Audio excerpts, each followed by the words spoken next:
मुख्यमंत्री मनोहर लाल ने महाशिवरात्रि की सभी देशवासियों को शुभकामनाएं दी हैं। उन्होंने लिखा, संसार के प्रत्येक प्राणी पर महादेव की कृपा बरसे और भोलेनाथ के आशीर्वाद से हम सभी के जीवन में दैवी ऊर्जा का संचार हो, ऐसी मेरी प्रार्थना है।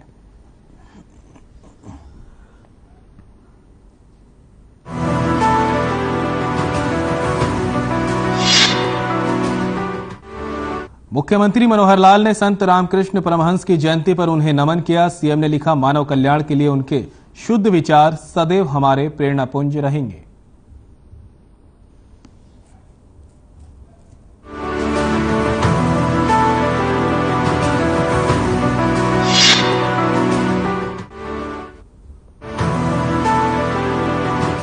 मुख्यमंत्री मनोहर लाल पंचकुला पहुंचे, जहां उन्होंने नई अत्याधुनिक बसों को हरी झंडी दिखाई। इस दौरान सीएम मनोहर लाल ने हरियाणा रोडवेज को बधाई दी और कहा कि इससे हमारी परिवहन व्यवस्था और भी मजबूत होगी। 1000 बसों की में से 75 बसों की खेप आज बेड़े में जुट गई हैं। 31 मार्च तक 400 बसें बेड़े में शामिल की जाएंगी। वहीं अगले 3 महीने में पूरी 1000 बसों को बेड़े में शामिल किया जाएगा। सीएम ने कहा कि सरकार की योजना 550 इलेक्ट्रिक बसें भी खरीदने की है, जिनमें से सबसे पहले 50 बसें गुरुग्राम और 50 फरीदाबाद में भेजी जाएंगी। इस दौरान मुख्यमंत्री ने सभी देशवासियों को महाशिवरात्रि की शुभकामनाएं दी। वहीं भरतपुर भिवानी केस पर बोलते हुए मुख्यमंत्री मनोहर लाल ने कहा कि ये मूल रूप से राजस्थान का मामला है। हरियाणा पुलिस राजस्थान पुलिस के साथ मिलकर काम कर रही है और मामले में दोषी कोई भी हो, बख्शा नहीं जाएगा।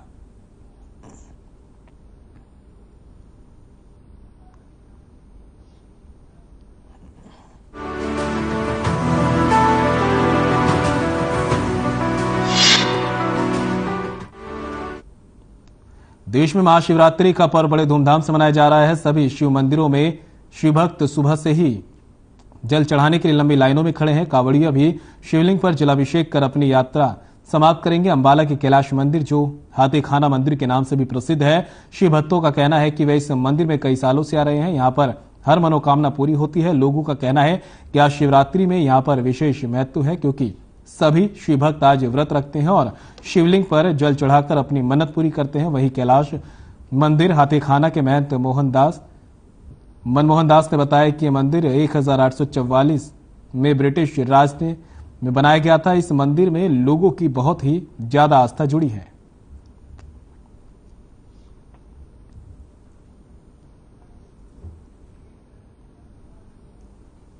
महाशिवरात्रि का पर्व जी यहाँ भोलेनाथ के मंदिर में बड़ी धूमधाम से मनाया जाता है और सुबह 3 बजे से बड़ी दूर दूर से भक्त लोग आते हैं और भोले बाबा के दर्शन करते हैं, उनका आशीर्वाद प्राप्त करते हैं और सभी लोगों की सभी मनोकामना पूर्ण होती है। मैं सर बचपन से ही आ रहा हूँ, जब से मेरा जन्म मैं माँ के पेट में था, जब से मेरी माता मेरे को लेके आ रही है, तो तब से ही आ रहा हूँ। शिवरात्रि का बहुत पवित्र त्योहार है। इस दिन भगवान शिव और माँ गौरी की एक तरह से हम सालगिरह मनाते हैं।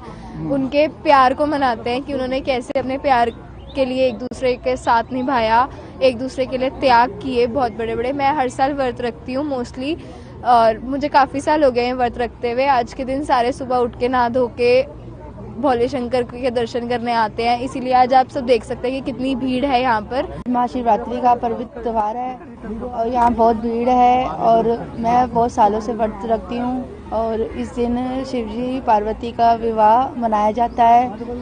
इस दिन बहुत लोग यहाँ अपनी श्रद्धा से बहुत दान पुण्य करते हैं और ये बहुत अच्छा त्योहार मनाया जाता है। जो कि यहाँ पे सब श्रद्धालु शंकर जी के दर्शन, शिवरात्रि महाशिवरात्रि के दर्शन करने के लिए सभी आते हैं और सब श्रद्धालु श्रद्धा और आस्था से यहाँ आ जा रहे हैं और इनकी लाइन लगी रहती है और यह उत्सव बड़े उत्साह से मनाया जाता है। जय सिया राम।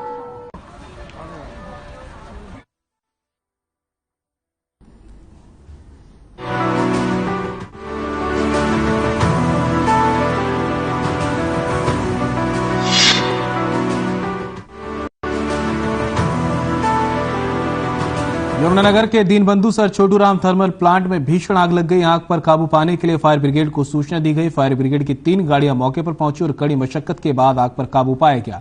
मामले पर जानकारी देते हुए फायर ब्रिगेड अधिकारी प्रमोद दुग्गल ने बताया कि आग लगने की सूचना मिलते ही फायर ब्रिगेड की गाड़ियां मौके पर पहुंच गई थी, जिसके कारण बड़ा हादसा टल गया। फिलहाल आग के कारणों का पता नहीं चल सका।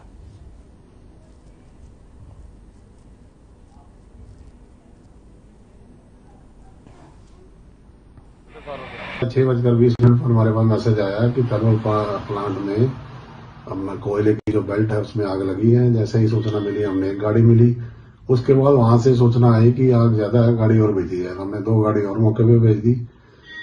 आग को तुरंत ही कंट्रोल कर लिया गया। आग से कोई जानी नुकसान नहीं हुआ। 10:20 पर जो है गाड़ियां आग बुझाकर वापिस फायर स्टेशन पर आ गई।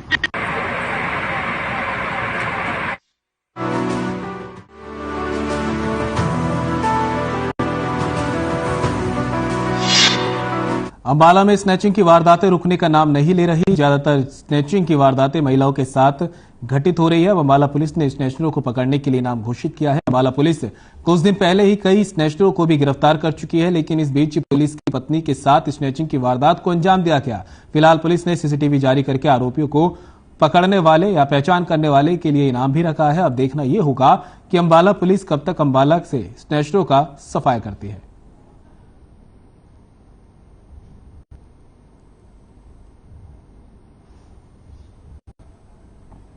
निकलसन रोड पे 10 जनवरी को एक महिला है प्रवीण, हमारे पुलिस कर्मचारी की धर्मपत्नी है। वो बैंक से कुछ कैश निकाल करके करीब 3.25 लाख रुपए अपने घर के लिए चली थी। तो 2 मोटरसाइकिल सवार झपट मारों ने उनका वो जो बैग है हाथ से छीन लिया है। इस पे हमने मुकदमा दर्ज कर लिया और एसपी साहब के आदेश से इसमें 2 टीमें काम कर रही हैं। एक सीआईए स्टाफ 2 की टीम है और एक हमारे थाने की टीम है। तो उम्मीद है कि हम जल्दी इस मामले में कामयाब हो जाए।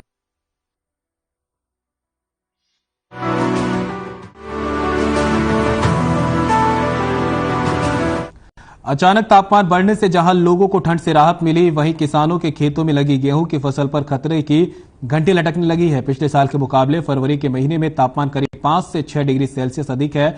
दिन का तापमान 23 से 25 डिग्री सेल्सियस तक पहुंच गया है। बढ़ा हुआ तापमान गेहूं की फसल के लिए नुकसानदेह साबित होगा। ऐसे में कानून भी अपनी फसल को लेकर चिंतित होने लगा है। किसानों ने बताया कि सिर्फ गेहूं ही नहीं बल्कि सभी फसलों के लिए ये बढ़ा हुआ तापमान नुकसानदेह साबित होगा, जिसको लेकर किसानों को कृषि विभाग जागरूक कर रहा है। उन्होंने बताया कि तापमान बढ़ने की वजह से गेहूं की फसल को होने वाले नुकसान का सर्वे किया जा रहा है। साथ ही किसानों को जागरूक करके बताया जा रहा है कि समय रहते वो गेहूं की फसल पर दवाई का छिड़काव करें।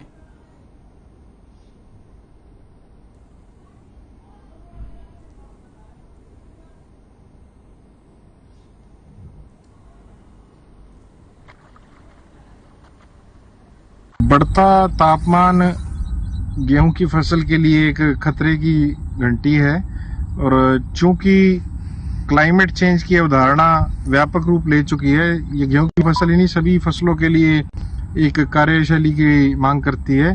अगर आप देखें तो क्लाइमेट चेंज के कारण फसल चक्र में काफी बदलाव देखने को मिल रहा है और ये मात्र खाद्य सुरक्षा को ना ध्यान में रखा जाए, इस खाद्य सुरक्षा के साथ साथ देश की संप्रभुता भी इससे जुड़ी हुई है। ये गर्मी की वजह में ना यहाँ इसमें पैदावार में भी कमी आएगी। काफ़ी दिन से बरसात नहीं हुई है, इसके कारण जो हुम्मस है जल्दी होगी, जल्दी फसल पक जाएगी, उसके अंदर दिक्कत आ गई किसान को। पिछले बार भी ऐसा ही होया था, बरसात पड़ गई थी, फिर एकदम गर्मी होगी, उसमें पैदावार बहुत कम हुई। अब की बार भी यही डर सता रहा है कि गर्मी बहुत ज़्यादा पड़ी, ताकि फरवरी के महीने में इतनी गर्मी नहीं होनी चाहिए जितनी गर्मी अब की बार पड़ेगी। अभी 17 तारीख हुई है अभी, तो मौसम काफ़ी ज़्यादा हद तक गर्म है, इसके कारण काफ़ी पैदावार में कमी आएगी। ऐसा है प्रदीप जी, मेरे गांव में भी पिछली बार भी जब जनवरी में काफ़ी बरसात हुई थी और उसके बाद फरवरी में बहुत ही गर्मी एकदम से पड़ने लग गई थी, तो किसान भाइयों को काफ़ी नुकसान गेहूं की फसल में हुआ था। 8 से 10 क्विंटल का हर किसान को नुकसान हुआ था। और इस बार भी फरवरी का महीना ये चल रहा है और गर्मी काफ़ी ज़्यादा है, तो ऐसा लग रहा है कि किसान भाइयों को कहीं दोबारा से उस नुकसान को ना झेलना पड़े, चाहे वो मेरा गाँव है, चाहे आसपास के गाँव है, इलाका है हमारा।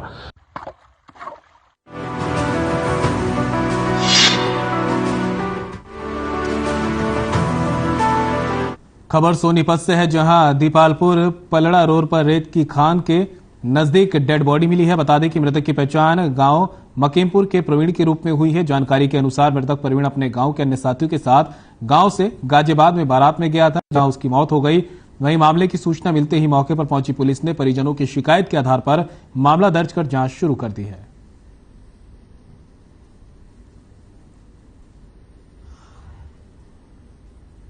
मृतक है, इसके अंदर जो परवीन के चाचा ओम प्रकाश हैं, उनकी शिकायत पर FIR दर्ज की गई है। आज सुबह कंट्रोल रूम से सूचना मिली थी कि दीपालपुर से जो परडाको गांव रास्ता जाता है, सड़क के ऊपर खदान के पास एक व्यक्ति की लाश पड़ी हुई है, जिस पर मौके पर हम लोग गए और जाने के बाद पता चला कि उसके सिर में पीछे तरफ चोट मार करके उसकी हत्या की गई है। मौके पर काफ़ी खून वगैरह पड़ा था। एप्लीकेशन मिल गई है। FIR में कोई अभी बाय नेम नहीं आया है।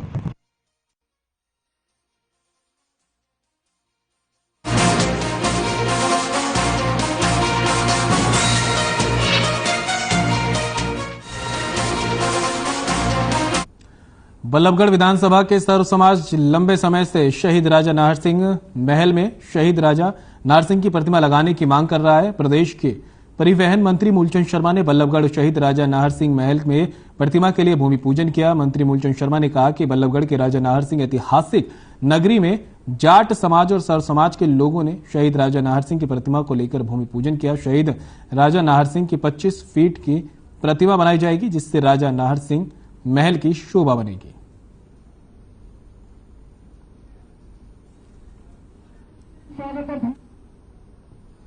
आज राजा नाहर सिंह ऐतिहासिक नगरी बल्लभगढ़ में राजा नाहर सिंह की प्रतिमा जाट समाज के लोगों ने, आज सभी बिरादरी के लोगों ने यहाँ उनका पूजन किया है और राजा नाहर सिंह की 15 फुट लंबी प्रतिमा, 10 ट्रेन स्टैंड अपना प्लेटफार्म और 25 फुट की हाइट की प्रतिमा लगेगी और ये राजा नाहर सिंह का पहला महल है।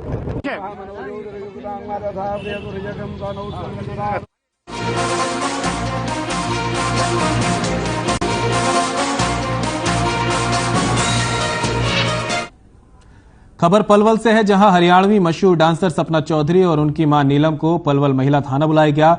सुप्रीम कोर्ट की गाइडलाइंस के अनुसार सपना चौधरी और उनकी मां और शिकायतकर्ता सपना चौधरी की भाभी को जांच में शामिल होने के लिए नोटिस भेजा गया था। नोटिस के आधार पर दोनों पक्ष पहुंचे थे। जांच के दौरान पुलिस ने दोनों पक्षों की बातों को सुना। इस दौरान सपना चौधरी और उनकी मां पर दहेज प्रताड़ना के लगाए गए आरोप बेबुनियाद निकले। आगामी कार्रवाई में पुलिस सपना चौधरी के भाई को जांच में शामिल करेगी और जल्द ही सुप्रीम कोर्ट में रिपोर्ट पेश की जाएगी। बता दें कि 25 जनवरी को सपना चौधरी की भाभी की शिकायत पर महिला थाना में दहेज प्रताड़ना सहित विभिन्न धाराओं में केस दर्ज किया गया था।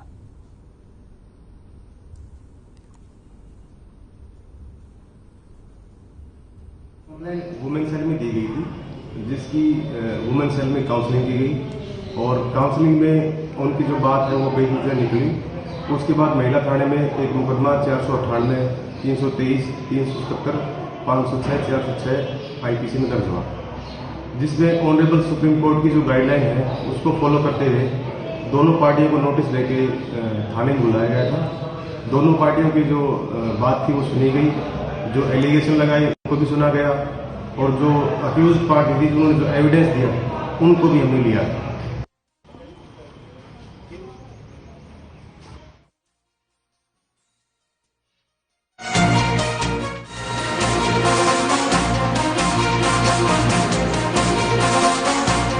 आज के दिन भगवान शिव और पार्वती की मध्यरात्रि में पूजा का विशेष महत्व माना जाता है। ये तस्वीरें हैं रेवाड़ी के अलग अलग शिवालयों की, जहां महाशिवरात्रि के पावन पर्व पर सुबह सवेरे 4 बजे से ही शिवालयों में भगवान शिव और मां पार्वती के विवाह उत्सव को लेकर शिव भक्तों की लंबी कतारें और शिव पूजा अर्चना और जलाभिषेक के लिए लोग काफी उत्साहित दिखे। ऐसी मान्यता है कि आज के दिन भगवान शिव और पार्वती का विवाह हुआ था और ये भी मान्यता है कि आज के दिन मध्यरात्रि में भगवान शिव और मां पार्वती की पूजा करने से हर मनोकामना पूरी होती है।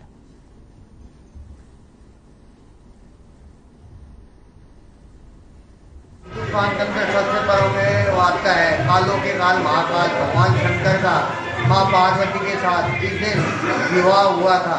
इसलिए पूरे हिंदुस्तान में क्या पूरे वर्ल्ड के अंदर इस दिन को बड़ी धूमधाम से मनाया जाता है। प्रातःकाल ही भगवान शिव का पंचाभिषेक किया जाता है, दोपहर को रात को 12 बजे। इस दिन सारी दुनिया अपने सह परिवार भगवान शिव का जलाभिषेक करके देश के लिए, परिवार के लिए अपनी शुभकामनाएं मांगते हैं। आज महाशिवरात्रि है। इस दिन भगवान भोले बाबा भोलेनाथ महामाई माँ जब भवानी माँ पार्वती का शुभ विवाह हुआ था। तो यह विक्रम संवत 2089 का जो है शिवरात्रि है, इसे आनंद पूर्वक मनाया जाता है। भगवान भोले बाबा की आरती जाती है, बारात निकाली जाती है इसकी। तो ये भगवान भोले बाबा का और आशीर्वाद देने के लिए बोल जय घंटेश्वर महादेव की जय।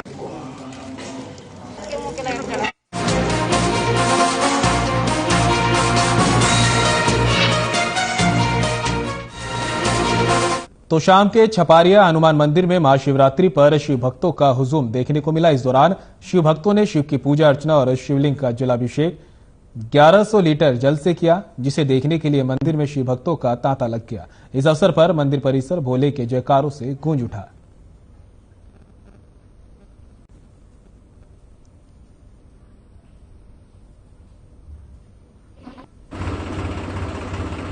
महाशिवरात्रि है, वैसे महाशिवरात्रि इसी को कहते हैं का सावन की शिवरात्रि तो होती है, परंतु इतनी महत्व नहीं होता उसका।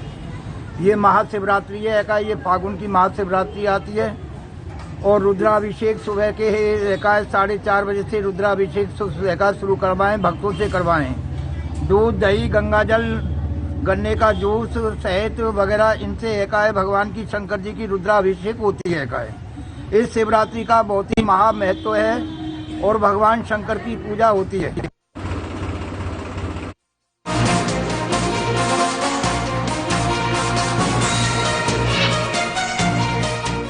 खबर भिवानी से है, जहां साइबर पुलिस के हत्थे ऐसा ठग चढ़ा है जो पूर्व फौजियों को नौकरी दिलवाने के नाम पर ठगता था।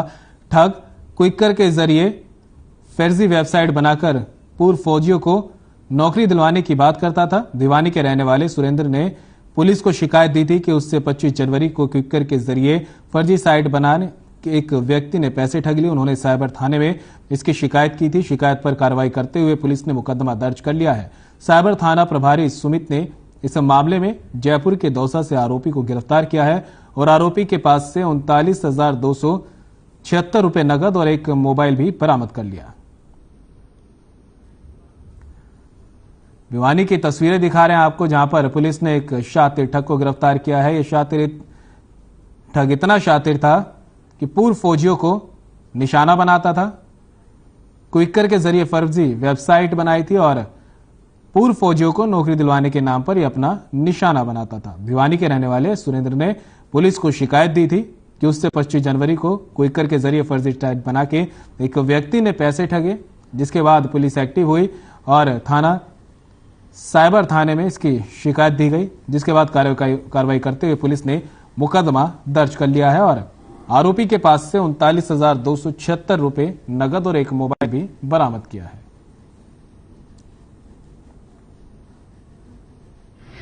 अभियोग दर्ज करके हमने संबंधित अकाउंटों की डिटेल हासिल की। इस दौरान हमने मुद्दई सुरेंद्र कुमार से कुछ ईमेल्स प्राप्त हुए थे, किसी वेबसाइट से कुछ ईमेल्स प्राप्त हुए थे। हमने उनकी डिटेल ईमेल्स की डिटेल और वेबसाइट की डिटेल हासिल की। तो हमने इस डिटेल में पाया कि ये कोई अनुज कुमार है, अनुज कुमार सनोफ राजकुमार, निवासी जयपुर, दौसा जयपुर का रहने वाला है। इसने एक फेक वेबसाइट क्रिएट करके और लोगों को ये ऑनलाइन जॉब दिलाने के नाम पर उनके साथ धोखाधड़ी करता है। इसको हमने दिनांक 16 को अरेस्ट किया था और 2 दिन के रिमांड लिया है।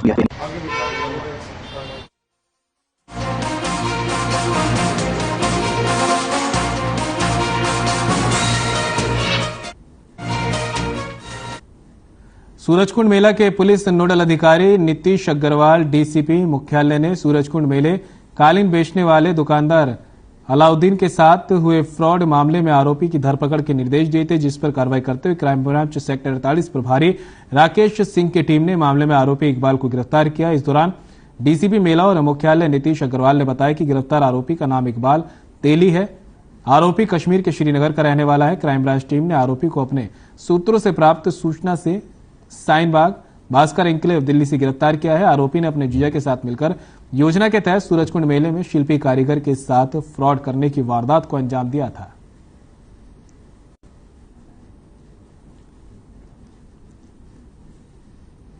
अभी इनसे इंटरोगेशन करी है, उसमें यही चीज सामने आई है कि इन लोग का भी कालीन का खुद का बिजनेस है, तो ये भी कालीन बेचने का काम करते हैं। तो कुछ जेन्युइन खरीदते हैं, कुछ ये चोरी के माध्यम से जो मिलता है इनको कालीन वो ये बेचते हैं। कैसे ठगी को अंजाम दिया? बरामदी हो पाई है और कालीनों की नहीं। इसके अलावा ये मेनली ये कालीन हुआ है और जो इसमें सेकंड एक्यूज है उसके डिटेल्स कुछ हमें मिली है अभी, वो तो जब गिरफ्तार होगा और डिटेल्स मिलेगी, लेकिन उसके ऊपर इस तरीके की चोरी के और भी काफी सारे मुकदमे दिल्ली में भी दर्ज हैं और मुंबई में भी दर्ज हैं।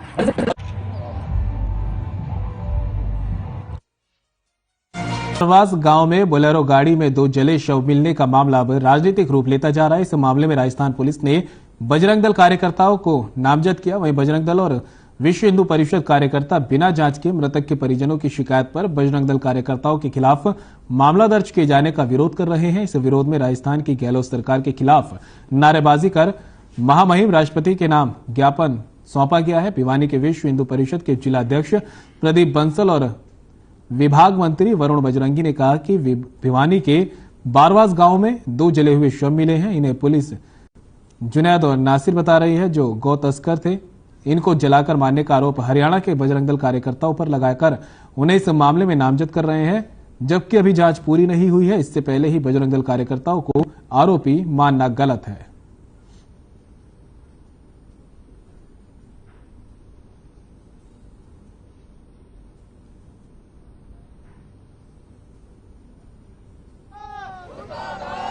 वो छवि को नुकसान हुआ है, इसको लेकर आज हमने महामहिम राष्ट्रपति को ज्ञापन दिया है कि वो इस चीज को संज्ञान में ले। जिस तरह से आज हमारा नाम बदनाम किया जा रहा है, ये चीज बर्दाश्त से बाहर होगी। कुछ लोग अपनी राजनीति रोटियां सेकने के लिए, आपसी भाईचारा खराब करने के लिए, हिंदू मुसलमान करने के लिए आज बजरंग दल का नाम ले रहे हैं, जिसमें बजरंग दल का कोई चक्कर ही नहीं है, कोई नाम ही नहीं है। सिर्फ एक गौ तस्कर के भाई के नाम कहने के बाद से ही बजरंग दल का नाम आज मीडिया में जोरों से चल रहा है। इसका विरोध करने के लिए आज हमने ज्ञापन दिया है। 2-3 दिन पहले अपने लोहारू क्षेत्र में बारवास गांव है, उसकी बनी के अंदर एक बोलेरो गाड़ी जली हुई हालत में मिली, जिसमें 2 नर कंकाल भी थे। तो वो 2 नर कंकाल बताए जा रहे हैं कि राजस्थान भरतपुर के थे, और जिनका जुबैद वगैरह नाम लिया जा रहा है वो गौ तस्कर थे। उन पे पहले से ही 5 से 6 मुकदमे राजस्थान के अंदर दर्ज हुए हैं, चले हुए हैं। वो गौ तस्करी का धंधा करते थे, जो बताया गया है। लेकिन वहां की राजस्थान सरकार ने हमारे जो हरियाणा के बजरंग दल के कार्यकर्ता हैं और गोरक्षा दल प्रमुख हैं, जो बजरंग दल के मोनू मानेसर, उनके ऊपर जुबैद के भाई के कहने से ही FIR दर्ज करवा दी।